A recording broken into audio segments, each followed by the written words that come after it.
name is Louis Ernie, live at 310 Summit Hall Road in Gaithersburg. And again, I'm learning things from attending the meeting, but we did not receive a postcard either about this, although we did find out about it through the Brighton East Community Association. And as Brian mentioned, we did go out and look at possible alternate locations, and it seems like Industrial Drive, which has its own bridge over 370 and then dead ends on the other side, that area right there is within, I don't know the exact distance, but I would guess it's within 1,000 feet of where this tower is supposed to go. And certainly in a very unobtrusive, that would be a very unobtrusive area to put it. It would be very good for access to the, if they needed to work on the pole, they could work on it and they don't interfere with anything. Where in the park, they might be interfering with other activities. Say something happens to it and they need to make some emergency repairs. Making them in the park would certainly be more obtrusive than making them if it was located on this side of 370 along Industrial Drive.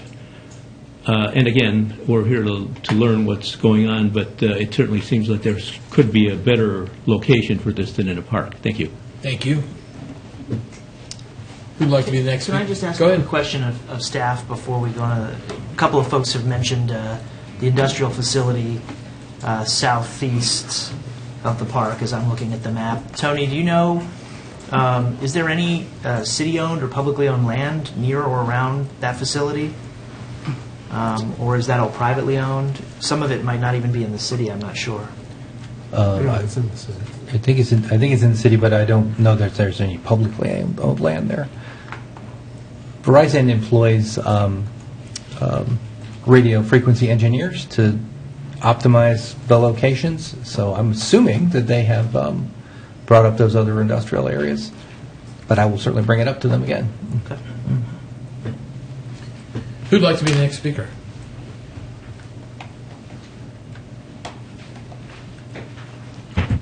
Good evening, Mayor and Council. My name is Lorien Sales.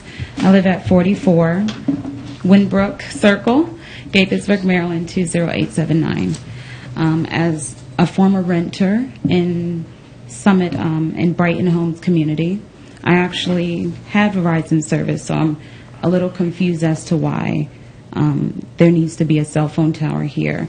I attended the PTA meeting at Gaithersburg High School when it was proposed to be at the Gaithersburg High School on the field, and it was opposed by many parents for various reasons. I currently moved to Winbrook, right off of Watkins Mill, and I live right across the street from Bloom Park, which is an open area. We have no Verizon ability, no Verizon service is available in that area. So I agree that aesthetically it's displeasing to residents. It will affect property value. I oppose it being in the community, so close to the elementary school, so close to neighboring communities.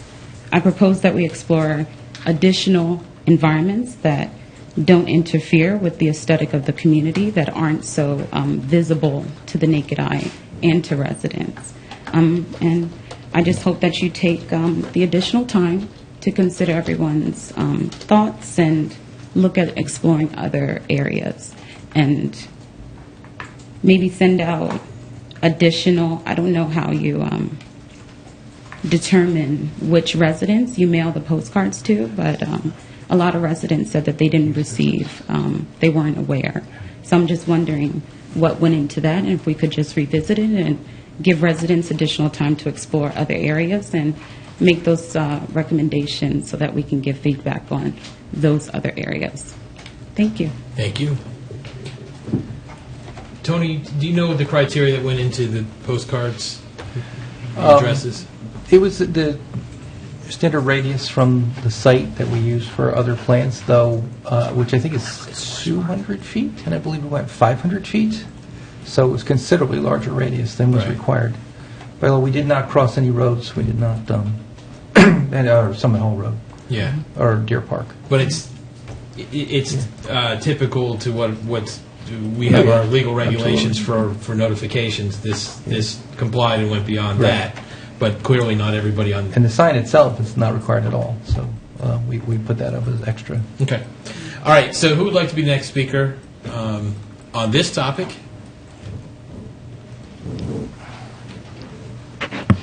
My name is Judith McMillan. I live at 11 Brayland Court, and I also was here a number of years ago when this came up, and I actually talked at that time.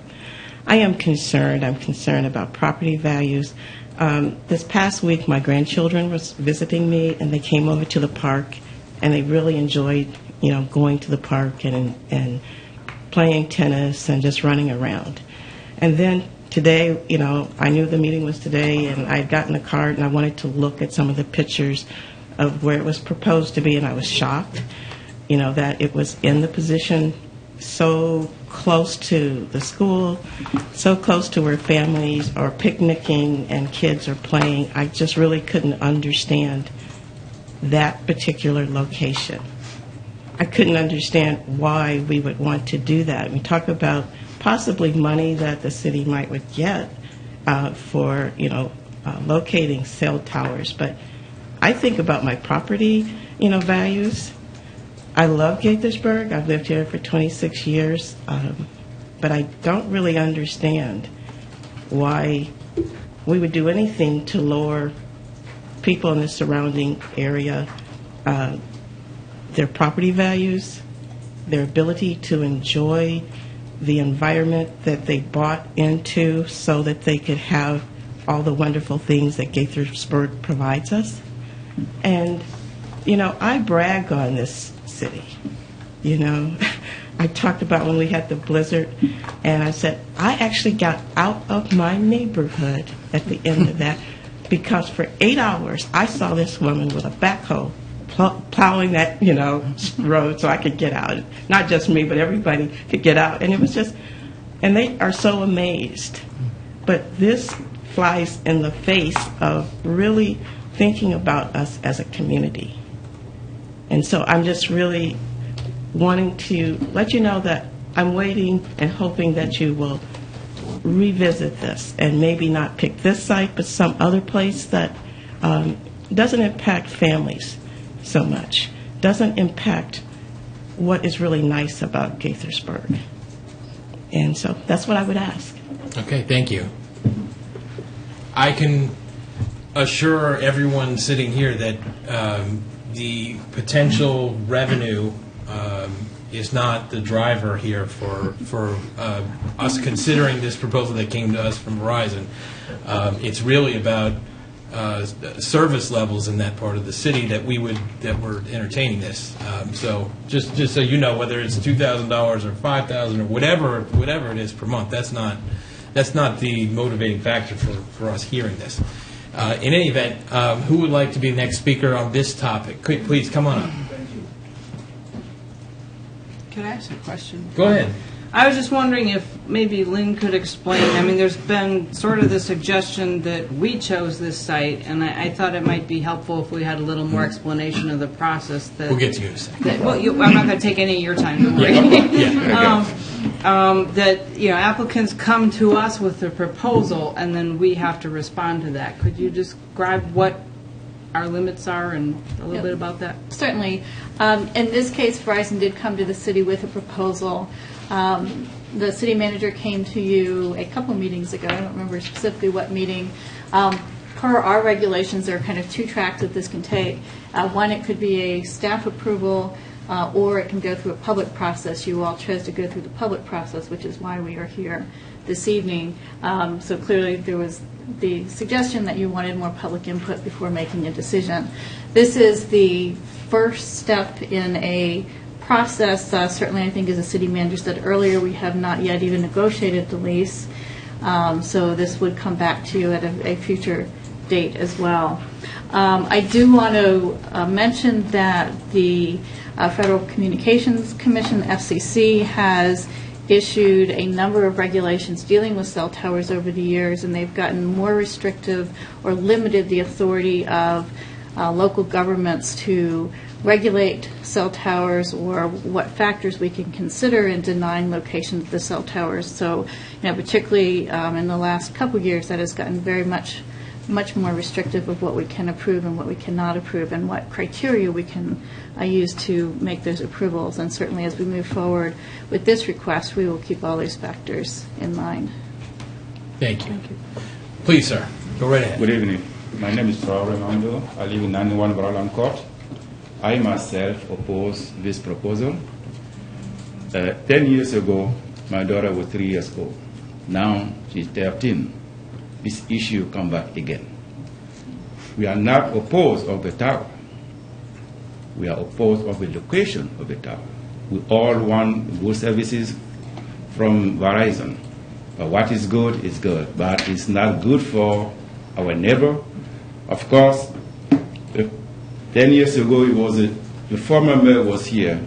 My question was, when we reject the tower, what makes us again coming back 10 years later to figure out, to find out, to say, yes, we can put the tower at the same place? That's my question. Because we reject 10 years ago. The former mayor was here.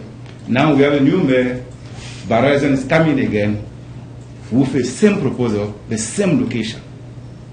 We, as a resident living there, we want to know why. Why now?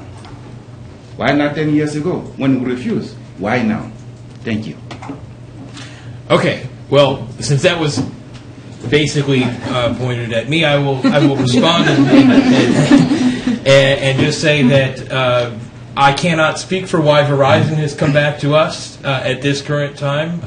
I'm not sure if they're considering who's mayor or who's not in this, but I can also assure you I had no role in instigating or conversation with Verizon whatsoever leading up to this. So it's a mystery to me. You can ask them and